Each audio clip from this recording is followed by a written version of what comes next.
आज मैं आपको बताने वाला हूं मणिबंध से निकलकर, ये मणिबंध है, 3 रेखा जो नीचे होती है मणिबंध होती है। मणिबंध से निकल करके और किसी रेखा का संबंध सीधा सीधा जाकर के किसी भी प्रकार से, चाहे घुमावदार चाहे सीधी स्थिति में जाकर के, और शनि पर्वत से संबंध, और फिर और आगे जाते हुए जाकर के शनि की उंगली तक भी वो रेखा पहुंच जाती है। यदि आपके हाथ के अंदर ये रेखा है तो इसका परिणाम क्या है, तो चलिए इस बारे में बात कर लेते हैं। सभी लोग कहते हैं कि भाई कोई भी रेखा यदि पितृपक्ष से चलती है तो पितृ संपत्ति को दिलाती है। जहां आयु रेखा खत्म होती है इसके बराबर का संबंध जो होता है वो पितृपक्ष होता है, या केतु का नीचे का मोक्ष का होता है। चलिए यहां की बात करते हैं। भाई ये आपके पास में आपकी बुद्धि रेखा है, ये आपके पास आपकी यहां पर हृदय रेखा है। अब इन दो रेखाओं के बीच में हम बात करेंगे उस रेखा के बारे में जो मणिबंध से निकल करके और जाकर शनि पर्वत पर प्रवेश करती है, और शनि पर्वत के बाद आपकी शनि की उंगली पर भी चढ़ जाती है। इसमें बहुत सारे अनुभव हैं। जो मेरे साथ अनुभव है मैं उनको बताऊंगा, जो औरों के अनुभव है वो लोग बताते हैं, जो शास्त्र कहता है उस बात को भी करूंगा।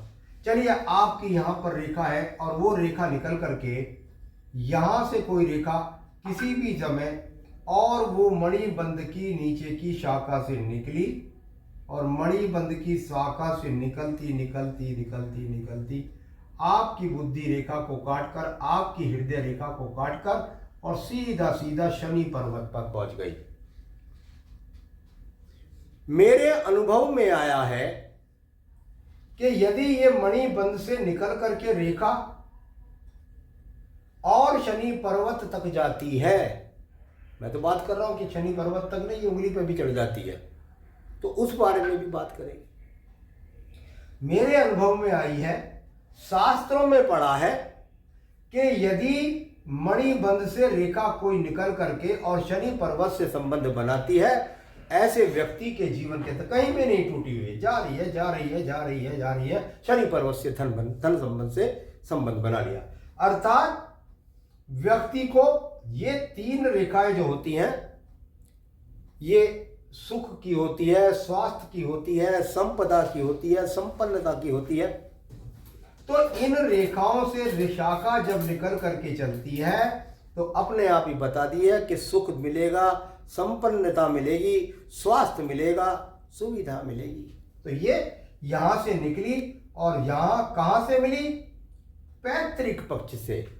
यानी व्यक्ति कुल ही ऐसे कुल में परिवार में पैदा हुआ कि धन लेकर के पैदा हुआ, और उस धन को बढ़ाता बढ़ाता बढ़ाता बढ़ाता बढ़ाता, या अपने परिवार के काम को लेकर के उसी काम को करता हुआ, और जाकर उसके अंदर धन के अंदर उसने प्रवेश कर दिया। अब बात आई कि भाई ये शनि पर्वत पर न जाकर के सीधा शनि की उंगली पर चढ़ जाए। अब ऐसा ही शास्त्र में पढ़ा है कि ये भी अच्छा होती है, लेकिन जो मैं अनुभव में आई है उसे बता रहा हूं। देखिए ये तीसरा पर्व जो होता है वो आर्थिक पर्व होता है।